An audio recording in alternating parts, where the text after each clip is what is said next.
Hello बच्चों, welcome to dream classes. तो हम आपके लिए बहुत ही काफ़ी सोचे और समझे, ठीक है। उसके बाद में हमने निर्णय लिया कि हम 11th का फुल्ली कोर्स यानी 11th का फुल्ली कोर्स जिसमें हमारा मैथमेटिक्स है और फिजिक्स का 1 साल का कंप्लीट कोर्स आपके लिए लेकर आए हैं, ठीक है। और चूंकि हमारा 11th का यदि आपका बेस क्लियर होगा तो 12th का सिलेबस पढ़ने में कोई परेशानी नहीं होगी, ठीक है। चूँकि अभी क्या है ना कि हमारा लॉकडाउन का समय है और आपको हमारा जो है कॉलेज कोचिंग संस्थान वगैरह जो है संभवतः जुलाई महीने के बाद खुलेगी, ठीक है। तो बच्चों लोग को परेशानी ना हो इसके लिए हमने क्या किया है कि 11th का फुल्ली कोर्स लॉन्च करने की कोशिश की है, ठीक है। इसमें देखिए 11th का मैथमेटिक्स कोर्स की बात आज हम करेंगे, ठीक है। तो 11th मैथमेटिक्स कोर्स में देखिए हमें क्या क्या पढ़ना है। देखिए सबसे पहले क्या है ना, इसमें अलजेब्रा जिसको हम बीजगणित कहते हैं, ठीक है। तो अलजेब्रा है, फिर उसके बाद हमारा है ट्रिगोनमेट्री, ये मोस्ट यूजफुल टॉपिक्स है, ठीक है। फिर उसके बाद है हमारा कोऑर्डिनेट ज्योमेट्री, यानी कि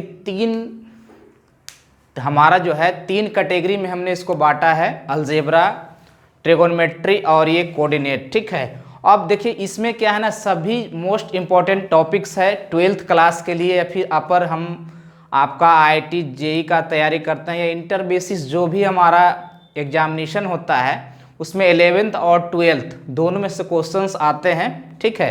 तो पहला हम आपके सामने डिस्कस करने वाले हैं कि हम 1 साल में आपको क्या क्या पढ़ाएंगे। तो अलजेब्रा यानी कि बीजगणित में पहला जो टॉपिक्स आता है इसको बोलते हैं कॉम्प्लेक्स नंबर, ठीक है। कॉम्प्लेक्स नंबर यानी कि सम्मिश्र संख्या, ठीक है। सम्मिश्र संख्या के बारे में पढ़ेंगे। और देखिए दूसरा टॉपिक जो है क्वाड्रेटिक इक्वेशन यानी कि द्विघात समीकरण हम 10th क्लास में पढ़े हैं, लेकिन 11th क्लास में जो है इससे अपर थोड़ा सा कुछ विशेष कंसेप्ट के साथ जानेंगे, ठीक है। उसके बाद तीसरा जो है यह है permutation and combination. Permutation combination का मतलब होता है क्रमचय और संचय, ठीक है। तो क्रमचय और संचय नहीं, परमुटेशन कॉम्बिनेशन टॉपिक्स जो है इससे हमारा 11th और 12th बेसिस जितने भी एग्जामिनेशन होते हैं उसमें बहुत सारे क्वेश्चंस पूछे जाते हैं। और दूसरी बात क्या है कि आप 12th क्लास में आप पढ़िएगा प्रोबेबिलिटी यानी कि प्रायिकता टॉपिक्स, ठीक है। उसमें हमारा ये टॉपिक्स काफ़ी मददगार साबित होता है, ठीक है। और ये चौथा देखिए हमारा ये प्रोग्रेशन जिसको हम बोलते हैं, हम श्रेणी या श्रेणी कह सकते हैं, इसमें हमारा बहुत सारा टॉपिक्स पढ़ना है। और इसमें भी जो 10th क्लास में हमारा जो प्रोग्रेशन पढ़ना है उससे कहीं ज़्यादा हमें 11th क्लास में पढ़नी है, ठीक है। और देखिए लास्टली हमें क्या है अलजेब्रा में जो पढ़ना है ये है बायनोमियल थ्योरम यानी कि द्विपद प्रमेय इसको कहते हैं। इसका भी ज़रूरत हमें कैलकुलेशन करने में लगता है, ठीक है। तो चलिए ये तो हमने बताया कि अलजेब्रा में हमें कितना टॉपिक्स पढ़ना है 11th क्लास में। उसके बाद देखिए ट्रिगोनमेट्री यानी कि त्रिकोणमिति, ठीक है। इसमें हमारा जो है त्रिकोणमिति यानी निष्पत्ति जिसको आप पढ़ते हैं sine cos tan cot sec और कॉसेक, ठीक है। उसी के बारे में हमें बेसिकली इस ट्रिगोनमेट्री चैप्टर में पढ़ना है। तो पहला है हमारा मेजरमेंट ऑफ एंगल यानी कोणों का मापन कैसे किया जाता है उसके बारे में पढ़ेंगे। फिर है इंट्रोडक्शन ऑफ ट्रिगोनमेट्री यानी उसमें जो हमने अभी बताया कि साइन थीटा कॉस टैन, ठीक, क्वाड्रेंट के बारे में कंसेप्ट, साइन स्कीम के बारे में जानेंगे, ठीक है।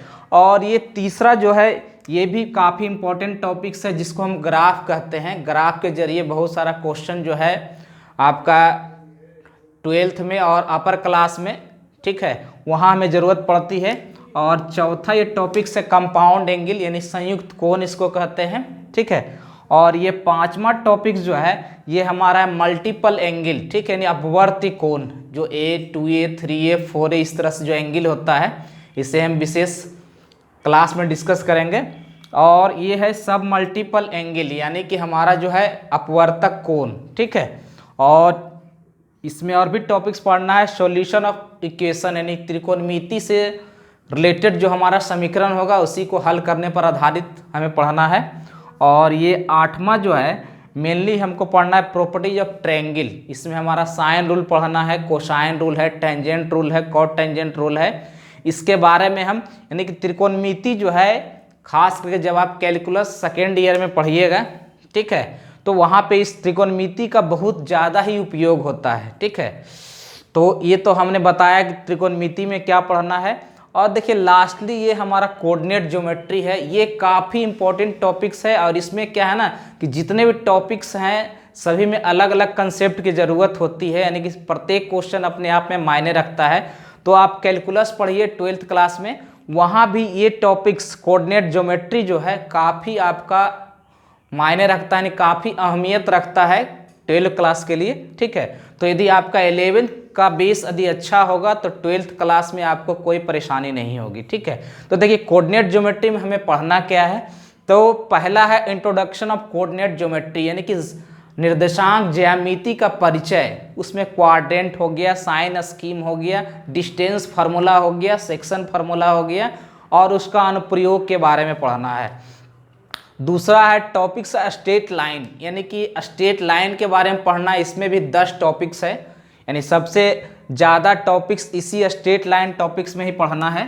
ठीक है, तो जब आप स्ट्रेट लाइन पढ़ लीजिएगा तो आपको लगेगा कि हम कोऑर्डिनेट का आधा टॉपिक्स पढ़ चुके हैं। ठीक है, उसके बाद है हमारा ये सर्किल, यानी कि ब्रीथ, वहाँ पर ब्रीथ के बारे में पढ़ेंगे, उसके कंसेप्ट के बारे में पढ़ेंगे। और चौथा जो है पाराबोला, इसको हम परवलय कहते हैं। ठीक है, और परवलय के में भी हम इसके परवलय का जनरेशन कहाँ से जनरेट होता है, इसका इक्वेशन कैसे जनरेट होता है, इस पर टेंजेंट कैसे डालते हैं, ठीक है, नॉर्मल कैसे डालते हैं, इसके बारे में पढ़नी है। और इसी तरह से इलिप्स यानी दीर्घ वृत्त इसको कहते हैं, दीर्घ वृत्त के बारे में पढ़ना है। फिर यह है हाइपरबोला, यानी हाइपरबोला का मतलब हो गया अति परवलय, जो हमारा इलिप्स से मिलता जुलता है। ठीक है, उसके बाद है इंट्रोडक्शन ऑफ 3D ज्योमेट्री, यानी कि 3 डायमेंशन ज्योमेट्री के बारे में थोड़ी सी जानकारी लेनी है। तो कंप्लीट मिला के यानी कहने का मतलब ये हो गया कि अलजेब्रा, ट्रिगोनोमेट्री और ये कोऑर्डिनेट ज्योमेट्री। ठीक है, ये हमारा अलजेब्रा जो है हमारा एक्चुअली में 2 से 3 महीने का कोर्स है। ठीक है, और ये ट्रिगोनोमेट्री जो है हमारा 2 से 3 महीने का कोर्स है। ठीक है, और ये हमारा जो है ये भी हमारा जो है 2 से 3 महीना है। ठीक है, लगभग आपको 9 से 10 महीना आपको कम से कम ये तो हो जाएगा। बेसिक में आप पढ़िएगा, तो यदि इसको डिटेल से पढ़िएगा तो फुल्ली जो है आपका 1 साल आपका लगेगा। ठीक है, तो हम 11th क्लास में इसी सब टॉपिक्स को हम आपको पढ़ाएंगे। इसमें आपको क्या क्या मिलेगा, तो इसमें क्या है ना कि आपका बेसिक पर लेक्चर बनाएंगे, वीडियो बनाएंगे। ठीक है, उसका टॉपिक्स वाइज इसको सॉल्यूशन देंगे। एनसीईआरटी बुक का कुछ अलग से भी क्वेश्चन हम देंगे। ठीक है, ताकि आपको समझने में कोई परेशानी ना हो। ठीक है, तो ये तो हम आपको बता रहे हैं कि हमारे 11th क्लास के कोर्स में, मैथमेटिक्स के कोर्स में हमें क्या पढ़नी है। ठीक है, और धीरे धीरे क्या है ना, इसमें जितने भी अलग से क्वेश्चन होंगे, जैसे हमारा केसी सिन्हा का बुक हो गया, भारती वन का बुक हो गया, आर.डी. शर्मा का बुक हो गया, कुछ उससे भी चुनिंदा क्वेश्चन लाकर हम आपके सामने इसका वीडियो अलग से बनाएंगे। ठीक है, तो ये तो हमने बताया कि 11th क्लास के कोर्स में हमें क्या पढ़नी है। ठीक है, और विशेष हम क्या कहें। ठीक है, और जैसे जैसे हमारा क्या है ना, आज हम कोर्स को लॉन्च कर रहे हैं, यानी कोर्स का हम सिर्फ डेमो दे रहे हैं कि हम क्या पढ़ाएंगे।